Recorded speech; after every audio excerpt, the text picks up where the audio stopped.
எசேக்கியேல் அதிகாரம் 23. பாவத்தில் வீழ்ந்த சகோதரிகள். ஆண்டவரின் வாக்கு எனக்கு அருளப்பட்டது. மானிடா, ஓர் அன்னைக்கு மகள்கள் 2 இருந்தனர். அவர்கள் எகிப்தில் வேசிகளாய் மாறினர். தங்கள் இளமை முதலே வேசித்தனத்தில் ஈடுபட்டிருந்தனர். அங்கே அவர்களின் மார்புகள் வருடப்பட்டன. அவர்களின் கன்னிக் கொங்கைகளை பிறர் தொட்டு விளையாடினர். அவர்களில் மூத்தவள் பெயர் ஒகோலா, இளையவள் பெயர் ஒகலிபா. எனக்கு உரியவர்களாகிய அவர்கள் ஆண் மக்களையும் பெண் மக்களையும் பெற்றெடுத்தனர். ஒகோலா என்பவள் சமாரியா, ஒகலிபா என்பவள் எருசலேம். ஒகோலா என்னுடையவளாயிருக்கையிலே வேசி தொழில் செய்தாள்.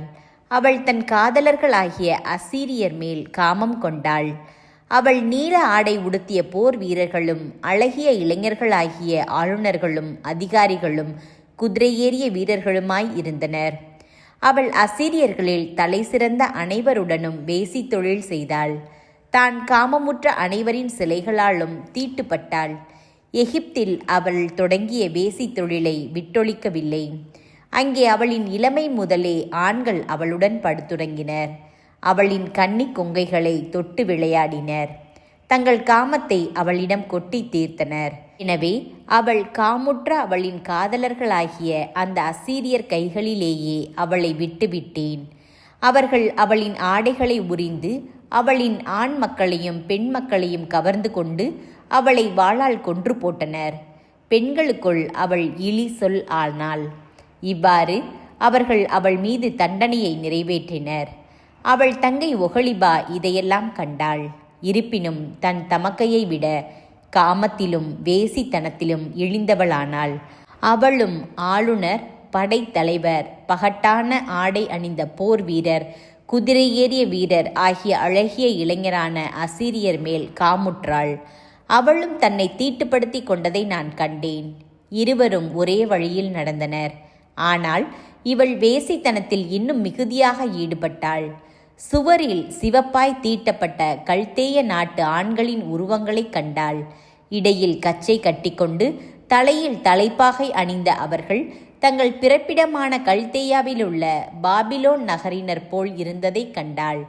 அவள் அவர்களை கண்டதும் அவர்கள் பால் காமுற்று கல்தேயாவிலுள்ள அவர்களுக்கு தூதர்களை அனுப்பினாள். பாபிலோனியர் அவளிடம் வந்து காமப்படுக்கையில் படுத்து தங்கள் காமத்தால் அவளை தீட்டுப்படுத்தினர். அவர்களால் தீட்டுப்பட்ட பின் அவள் அவர்களிடமிருந்து தன் மனதை விலக்கி கொண்டாள். அவள் வெளிப்படையாய் தன் வேசித்தனத்தில் ஈடுபட்டு தன் திறந்த மேனியை வெளிப்படுத்திய போது நான் வெறுப்பால் அவளிடமிருந்து விலகி கொண்டேன்.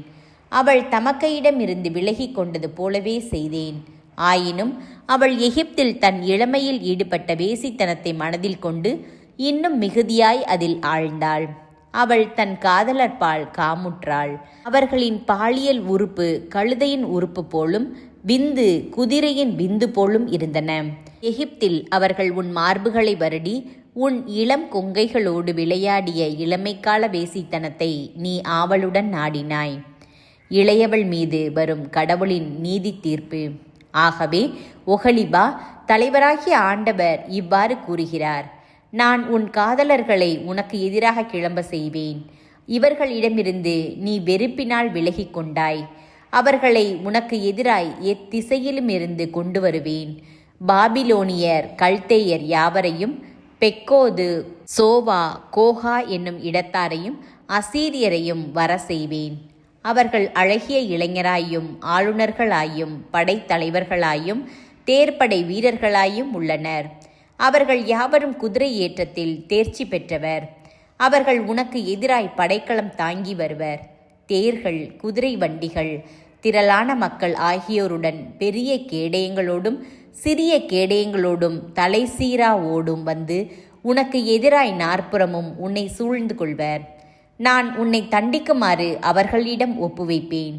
அவர்களும் தங்கள் முறைப்படி உன்னை தண்டிப்பார்கள். நான் என் பெருஞ்சினத்தை உனக்கு எதிராய் திருப்புவேன். அவர்களும் உன்னை கடும் ஜினத்துடன் நடத்துவர். அவர்கள் உன் மூக்கையும் காதுகளையும் வெட்டி எறிவர். எஞ்சியோர் வாளால் வீழ்வர். அவர்கள் உன் ஆண் மக்களையும் பெண் மக்களையும் கவர்ந்து செல்வர். எஞ்சியோர் விழுங்கப்படுவர். மேலும் அவர்கள் உன் ஆடைகளை உரிந்து உன் விலை உயர்ந்த அணிகளை எடுத்துக்கொள்வர். இவ்வாறு எகிப்தில் தொடங்கின உன் காம வெறியையும் வேசித்தனத்தையும் நான் முடிவுக்கு கொண்டு வருவேன். இவற்றை இனிமேல் நீ நாடமாட்டாய். எகிப்தை நீ நினைவு கொள்ளவும் மாட்டாய். ஏனெனில் தலைவராகிய ஆண்டவர் இவ்வாறு கூறுகிறார்: நீ யாரை வெறுக்கிறாயோ, யாரிடமிருந்து மனம் கசந்து திரும்பினாயோ அவர்களிடமே உன்னை ஒப்புவிப்பேன். அவர்கள் வெறுப்போடு உன்னை நடத்துவர். நீ உழைத்து பெற்றவை அனைத்தையும் கவர்ந்து கொண்டு உன்னை திறந்த மேனியாகவும் வெறுமையாகவும் விட்டு செல்வர். உன் வேசித்தனம், காமவெறி, ஒழுக்கக்கேடு ஆகியவற்றின் வெட்கக்கேடு வெளிப்படும். நீ வேற்றினத்தார் மீது காமவெறி கொண்டு அவர்களின் சிலைகளால் உன்னை தீட்டுப்படுத்தி கொண்டால் அவர்கள் உனக்கு இப்படி செய்வர். உன் தமக்கையின் வழியிலேயே நீயும் சென்றாய். எனவே அவள் குடித்த கிண்ணத்தை உன் கையில் தருவேன். தலைவராகிய ஆண்டவர் கூறுவது இதுவே: உன் தமக்கை குடித்த கிண்ணத்தில் நீயும் குடிப்பாய். அகன்று குழிந்து நிறைந்திருப்பது அக்கிண்ணம். நிந்தைக்கும் பழி சொல்லுக்கும் நீ ஆளாவாய். குடி வெறியாலும் துயரத்தாலும் நிறைந்திருப்பாய். உன் தமக்கை சமாரியாவின் கிண்ணம் துயரமும் அழிவும் கொண்ட கிண்ணம். குடிப்பாய், அதை நீ குடித்து முடிப்பாய். அதனை உடைத்தெறிவாய் துண்டு துண்டுகளாய். உன் மார்புகளை கீறிக்கொள்வாய். நானே உரைத்தேன் என்கிறார் தலைவராகிய ஆண்டவர். ஆகவே தலைவராகிய ஆண்டவர் இவ்வாறு கூறுகிறார்: நீ என்னை மறந்து உன்னிடமிருந்து என்னை ஒதுக்கிவிட்டதால் உன் காமவெறி மற்றும் வேசித்தனத்தின் விளைவுகளை நீயே சுமந்து கொள். இரு சகோதரிகள் மீதும் வரும் நீதி தீர்ப்பு. ஆண்டவர் எனக்கு மேலும் உரைத்தது: மானிடா, ஒகோலாவையும் ஒகலிபாவையும் தீர்ப்பிடுவாயோ? அவ்வாறெனில் அவர்களின் அருவருப்பான செயல்களை எடுத்து கூறு. ஏனெனில் அவர்கள் வேசித்தனம் செய்தனர். அவர்கள் கைகளோ இரத்தக் கரை படிந்தவை. சிலைகளோடு அவர்கள் வேசித்தனம் செய்தனர்.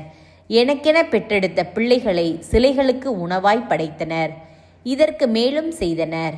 அதே நேரத்தில் எனது தூயகத்தை தீட்டுப்படுத்தி என் ஓய்வு நாள்களை இழிவுபடுத்தினர். அதே நேரத்தில் தங்கள் குழந்தைகளை சிலைகளுக்கு பலியிட்டனர்.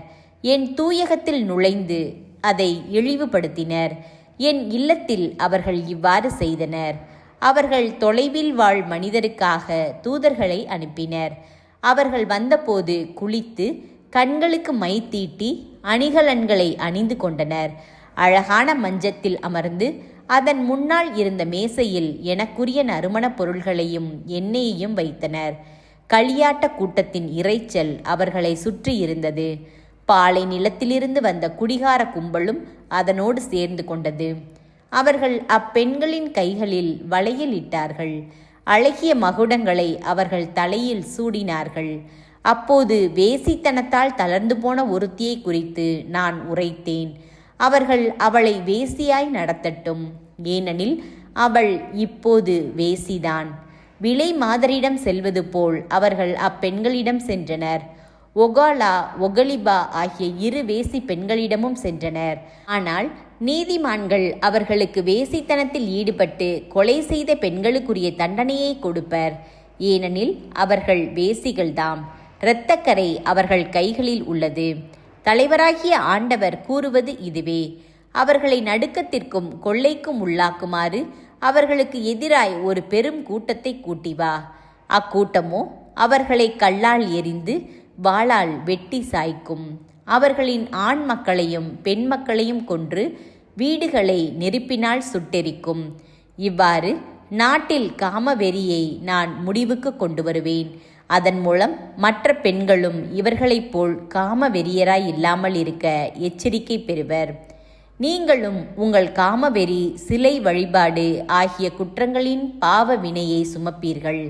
இதன் மூலம் நானே தலைவராகிய ஆண்டவர் என அறிந்து கொள்வீர்கள்.